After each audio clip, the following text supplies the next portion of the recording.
একই সঙ্গে তার রাজত্বের ধর্মীয় রাজধানীও। আর তাই ডেভিড আর্ক অব দ্য কভেনেন্টকে জেরুসালেমে নিয়ে এলেন। আর্ক অফ দ্য কভেনেন্ট এক চমকপ্রদ সোনার আধার, যার মধ্যে মোজেসের আইন সংবলিত লিপি বা স্ক্রোলস সংরক্ষিত আছে, এবং মরুভূমির মধ্যে দিয়ে চলার সময় ইসরায়েলিরা যা বহন করে বেরিয়েছে। এর ওপরে ছিল দুই চেরুবিম বা দেবদূতের মূর্তি, যারা ঈশ্বরের সান্নিধ্যে আছেন বলে ভাবা হতো। আর এই দুজনের মাঝখানে একটা ফাঁকা জায়গা ছিল, আর সেই ফাঁকা জায়গায় ঈশ্বর বিরাজ করতেন। ডেভিড বিশাল উৎসবের আয়োজন করে শোভাযাত্রার মাধ্যমে আর্ক অব দ্য কভেনেন্টকে পাহাড়ের ওপরে তুলে জেরুসালেমে নিয়ে আসেন। এই জাঁকজমকের মাধ্যমে ডেভিড তার জনগণকে বোঝাতে চান যে তারা আর কিন্তু যাযাবর জাতি নয়।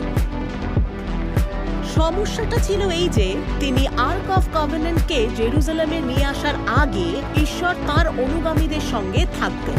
সেটাকে এখানে আনার পরে ঈশ্বরের স্থান হলো জেরুজালেমে। ফলে এরপরে এই ভৌগোলিক স্থানকে ঘিরে বহু শতাব্দী ধরে অনেক সংঘাত হয়ে চলল। কিন্তু সেই সময় অন্তত এই সংযুক্ত রাজত্ব সমৃদ্ধ হচ্ছিল। রাজা ডেভিডের শাসনে 12টি উপজাতি শান্তি খুঁজে পেয়েছিল। ডেভিড কিন্তু সারা জীবন পরিশ্রম করেছেন, ঈশ্বরে বিশ্বাস রেখেছেন, কঠোর পরিশ্রম করেছেন। তিনি সামান্য মেষপালক হিসেবে জীবন শুরু করেন। তিনি এতগুলো যুদ্ধ লড়ে এখন গিয়ে ইসরায়েলের রাজা হয়েছেন।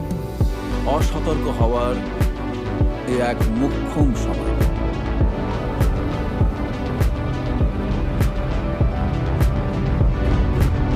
ক্ষমতার চূড়ায় থাকাকালীন ডেভিডের সিদ্ধান্ত তার গড়ে তোলা সবকিছুকে বিপন্ন করে ফেলবে।